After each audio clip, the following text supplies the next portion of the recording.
さんです。こんにちは。お世話になります。ちょっと話します。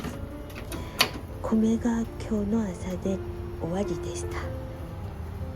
底をついてしまい足りませんでした。朝足りてよかったです。盛況でセールをしていて足りないなって思ったんですけど、セールでどうしても買いたかったのでセールに合わせて足りない時に買わずに安い時に買ったんですけど、でギリギリ足らせようと思っていたら分かってはいたもののやっぱり足りませんでした。どう挑戦しても足りませんでした。あと1日だったのにな、悔しいな。1日って言っても結局2合ぐらい足りなかった計算でした。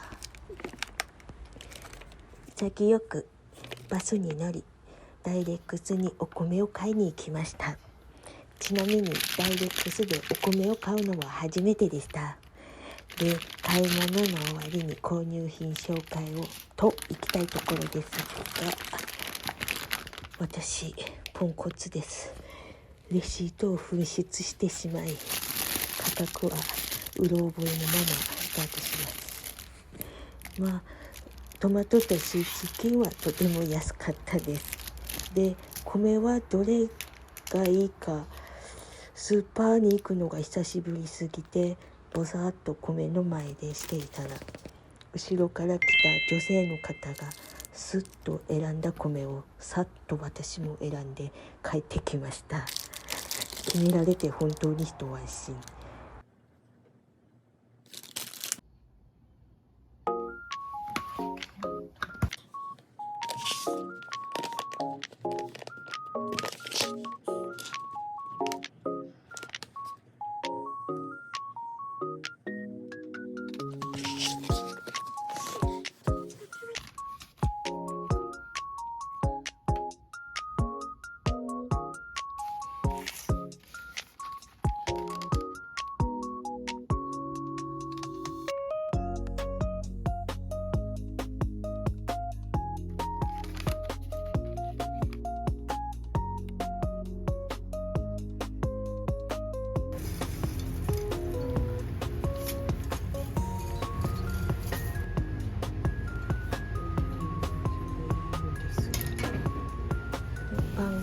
と弁当のおかずを作っています。